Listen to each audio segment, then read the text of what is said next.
இன்றைக்கி நம்ம ரொம்பவே அருமையான டேஸ்ட்டில் ரொம்பவே சூப்பராக ஒரு பப்பாளி ஜூஸ் வீட்டில் எப்படி ஈஸியாக செய்கிறதுன்னு பார்க்க போகிறோம். பப்பாளி சாப்பிட்டாலே உடல் சூட்டை கிளப்பி விட்டுரும்னு சில பேர் பப்பாளி சாப்பிட மாட்டாங்க. ஆனால் இந்த மாதிரி நீங்கள் ஜூஸ் செஞ்சு குடிக்கும்போது அது உடல் சூட்டை கிளப்பி விடாதுங்க. கண்ணுக்கு உடலுக்கெல்லாம் ரொம்ப ஆரோக்கியமான இந்த பப்பாளி ஜூஸை வீட்டில் ரொம்ப ஈஸியாக இந்த மாதிரி ஒரு டேஸ்ட்டாக நீங்கள் செஞ்சு கொடுத்து பாருங்கள், வேண்டானே சொல்ல மாட்டாங்க.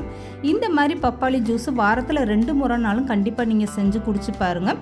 ஹலோ ஃப்ரெண்ட்ஸ், வெல்கம் டு சமையல் டிலைட்.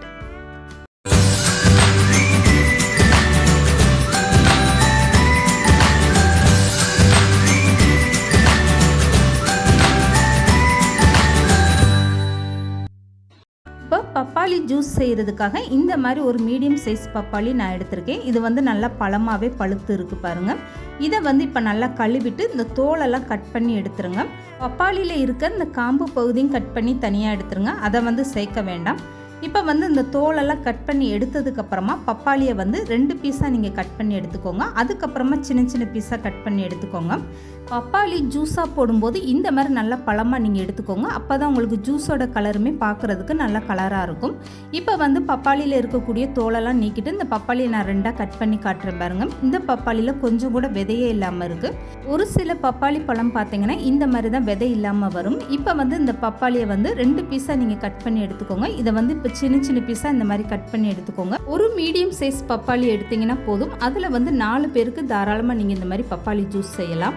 இப்போ இந்த பப்பாளி பீஸ் எல்லாமே இந்த மாதிரி சின்ன சின்னதாக கட் பண்ணி எடுத்துக்கோங்க. இந்த மாதிரி நீங்கள் கட் பண்ணிவிட்டு அரைக்கும் போது பப்பாளி நல்லா சீக்கிரமாகவே அரைப்பட்டு வந்துடும். இப்போ இது கூடவே மற்ற பொருட்கள் எல்லாமே சேர்த்துக்கலாம். இப்போ கட் பண்ணி எடுத்த பப்பாளி பழத்தை அப்படியே ஒரு பெரிய மிக்ஸி ஜாரில் சேர்த்துக்கோங்க. பப்பாளி பழத்தை அப்படியே கட் பண்ணிவிட்டு நீங்கள் வெறும் பப்பாளி பழமாக சாப்பிடும்போது அது உடல் சூட்டை அதிகரித்து உங்களுக்கு சூட்டை கிளப்பி விட்டுரும். ஆனால் இந்த மாதிரி நீங்கள் பால் ஊற்றி ஜூஸ் செஞ்சு சாப்பிட்டு பாருங்கள், கொஞ்சம் கூட உங்களுக்கு உடல் சூட்டை கிளப்பி விடாமல் நல்லா குளிர்ச்சியாகவே இருக்கும். இப்போ 1 கப் அளவுக்கு காய்ச்சி ஆற வச்ச பால் இந்த பப்பாளி பழத்தோடு சேர்த்துக்கோங்க. 1/4 கப் அளவுக்கு சர்க்கரை சேர்த்துக்கோங்க. ஒரு அரை எலுமிச்சம்பழம் சாறு அப்படியே சேர்த்துக்கோங்க. இப்போ இது எல்லாமே சேர்த்ததுக்கப்புறம் மிக்ஸி ஜார் மூடியை போட்டுட்டு அப்படியே நல்லா அரைச்சி எடுத்துகிட்டு வந்துடுங்க. அப்பப்போ மிக்ஸி ஆஃப் பண்ணி நல்லா அரைச்சி எடுத்துக்கோங்க. ஒரே நேரமாக சுத்த விட்டு அரைக்க வேண்டாம்.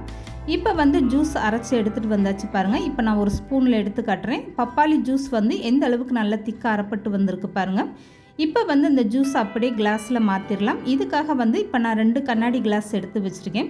இப்போ இந்த கண்ணாடி கிளாஸில் கொஞ்சமாக கருப்பு கிரேப்ஸ் இருந்தால் சேர்த்துக்கோங்க. இது சேர்த்து சாப்பிடும்போது அப்படியே நம்ம கடைகளில் வாங்கக்கூடிய பழ ஜூஸ் மாதிரி சாப்பிட ரொம்பவே சூப்பராக இருக்கும்.